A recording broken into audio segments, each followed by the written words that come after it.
These are the plaintiffs, Iris and Eric Hollingsworth. Iris says they purchased a BMW 6 Series from the defendant's dealership, and the lady sold them a car with no title. They don't know what kind of scam the defendant thinks she's running, but they won't stand for it, and are suing her for the $3,000 she owes them.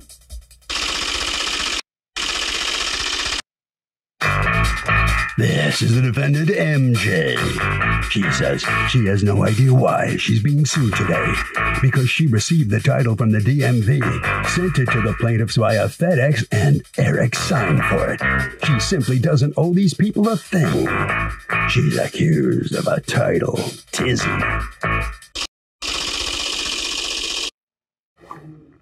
All parties, please raise your right hand. Welcome back to the People's Court. Next case on the docket. The plaintiffs bought a BMW from the defendant, but they say that the defendant didn't give good title and they couldn't drive the car for half a year.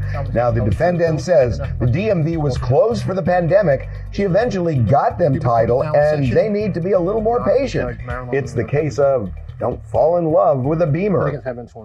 Thank you, Douglas. You're welcome. All right, Mr. and Mrs. Hollingsworth, you bought a vehicle from the company that MJ is the general manager of, correct? Yes. And what kind of vehicle did you buy from them? BMW 650i. What year? 2009. 2008. It's 9. Okay.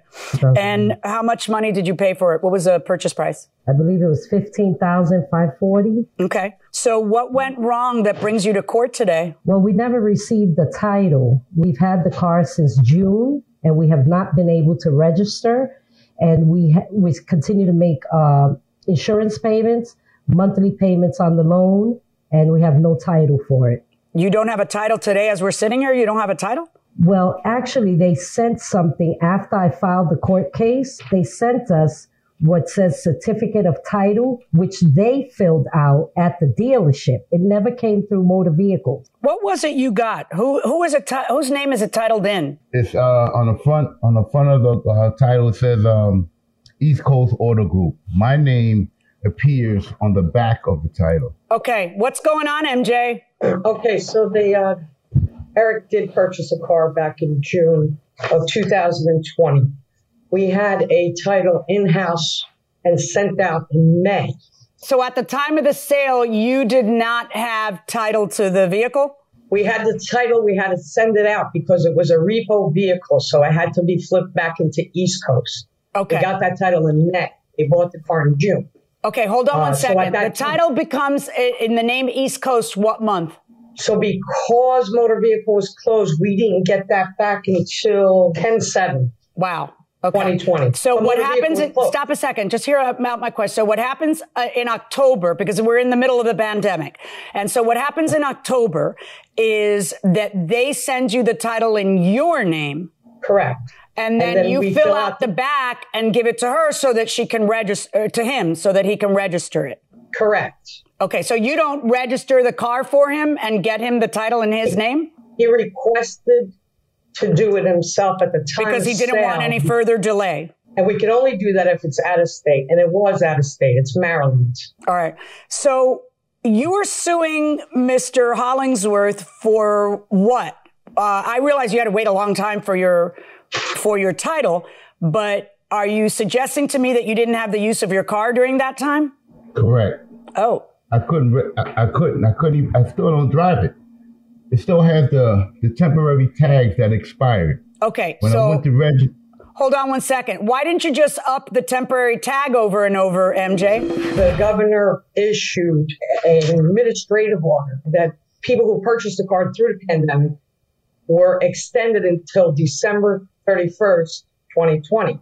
On an expired one. I sent that in to you. You have that. Yeah, did you send it into your customer? Paper. Did anybody from your Yes. You guys told them that? When did you tell them that? We sent 2 emails, one on July 30th with an attachment for the New Jersey administrative order. And then we sent another one on August 3rd, 2020, once again with the administrative order stating that they were extended and could drive their vehicle. Did you guys get those emails? Because they're sent to you. Yeah, what happened was I reached out to them in July, when we went to register the vehicle, we had the vehicle inspected, and then we went to go register it. And the gentleman at the tags and title place said, well, where's your title? We said, oh, that's right. We never received the title. That's when I reached out to them. And then they told me that it was on an extension. Wait, so if it's on an extension, why should they pay you $3,000 because DMV was closed for most of the summer? Like, in other words, not only would that not be their fault unless they're lying, but also there's no harm, no foul to you because you could have driven the car. And so I was thinking maybe they didn't tell these poor people and they didn't know. But ignorance of the law is no excuse anyway. But maybe they didn't tell them and they didn't know. But it turns out you knew because they kept telling you that when you would call them. No, they didn't keep telling us. I called them. And it doesn't matter. You knew in July you could use a car. Why wouldn't you have used a car all this time? Why does your husband tell me that he hasn't used a car? Well, since December 31st, we haven't been able to use it. I reached out to them in January when it was over. We still didn't have a title and we still couldn't register it. And we're in March is when we received this. Okay. And this didn't go through. Except for that, by the way, you can say that now and that's more reasonable, but your lawsuit is for July through May, July 2020. So you're saying what you're saying now, but July, August, September, October, November, and December, which is in your lawsuit, you would never be entitled to because there was an extension and you were driving the car. It's a lie that you weren't driving the car. And that lie bothers me. All right. Now let's talk, Ms. MJ. According to you, you didn't get the title back till October. Why didn't they get the title until March if you got the title back in October? Because we don't send out titles without making contact. We did call them a couple of times. What proof do you have that you called them a couple of times? I don't have any proof but what we write on a folder. We have a department that does that with everybody. I'm sorry. All you need to do is show me proof like you did with the emails. It would take you 1 second to pull up the email to show that it was on them, that for 6 months, people who'd been calling you about a title didn't bother to pick up a title. Come on. October, November, December, January, February, March, 5 months. These people wanted the title. No, I understand that. And we did the best we could to get them the title. There was a lot of, there was just a lot of things we couldn't get done. No, I'm not understanding. No, we're not. No. Then make contact. Try harder. Show me the proof that you guys tried to make contact and it was their fault that they didn't. Show me the proof. I mean, I don't have recorded. Right. Watch this. Watch this, MJ. Watch this, Ms. MJ. Ms. Hollingsworth, did they ever try to make contact with you between October and March? All right. Mr. Hollingsworth, did they ever try to make contact with you between October and March? Never. Okay. See? Never. So how did you end up getting the title in your hands? How did you end up getting it? Once we filed the court case. Oh my gosh. And once we were in the process with People's Court, they called me because the DMV, because I reached out to the Attorney General first. The Attorney General sent my case to Consumer Affair. Consumer Affair did nothing. And that's when I finally said, well, we need to file a lawsuit or something. Who's going to help us? And then when they got served from Union County, then they called me because the DMV representative was there and they FedExed this title the next day once we were in process. So I've never done nothing with it because I called the DMV in Maryland and they said, do you think this lady would have filed a lawsuit if she knew you had the title, Ms. MJ? From what I understand through my DMV clerk, like I said, I'm not in her office all day long. I'm all over the place. Ms. Hollingsworth actually did call the office here on three-way with USAA on the phone. Which is when? When did that phone call happen? Asking for the title. That was about March. She called it in March. Right. So what did you guys do between October and March other than fail to get these people who bought a car in July their title?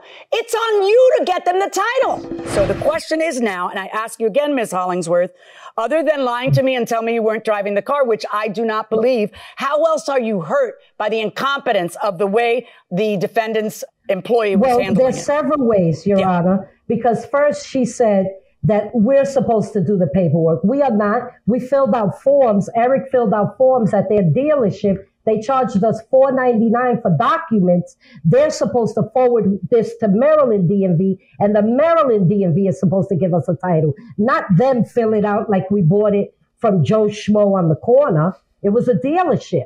Yeah, I'm curious about that, Ms. MJ. Why is it appearing in her hands the way that a private party would do it. Because typically when you buy a car from a dealership, the dealership takes care of titling it in your name.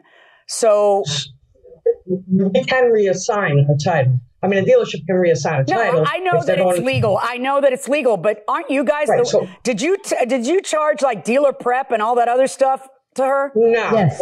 How much did she charge you for dealer prep? $4.99 for documents. Ms. MJ, explain to me why you are not supposed to have delivered into their hands a title in his name, as opposed to just bush leaguing it and just signing the back when you finally got the title. You know, why? It's obvious that because you realize, oh my gosh, there's a lawsuit. We've taken this long. Look what happened. And then you signed the title. If you really had it since October, why didn't you then take the time to register it in his name? Because he chose not to pay his state taxes or registration. Oh, wait. Say that again, what you just said. Say what you said again. He didn't pay registration, fees, or taxes. The only tax he paid was on the cat that he purchased, not on the car.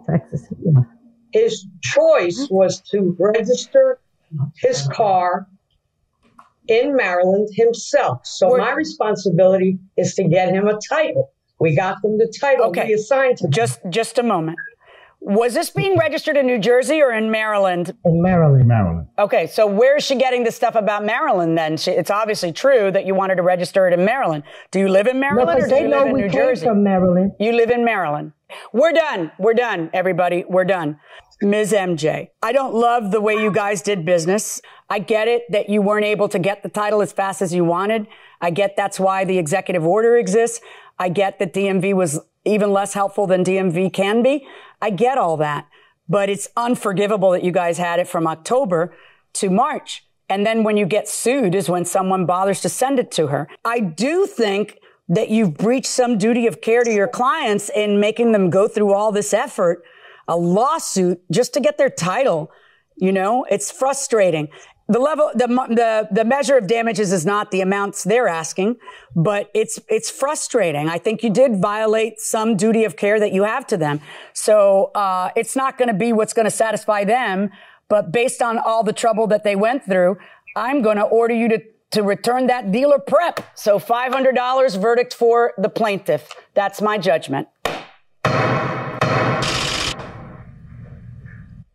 This is a very interesting case because it is one of a slew of cases, probably thousands and thousands and thousands, involving the pandemic. That what happens when the pandemic got in the way of somebody executing a contract or doing something they were supposed to do for a family. These are issues judges are going to be working at for years, and there's no clear answer. But I think the key and the guiding light is reasonableness. If you could have one superpower, what would it be and why? I'm going to go with the ability to fly. If I could just fly, that would be awesome. Everything looks better from up in the air, from up high. So that, and plus, I really can't stand sitting in traffic. You know, stop and go traffic is so maddening. I feel like I've spent about a quarter of my life in that situation.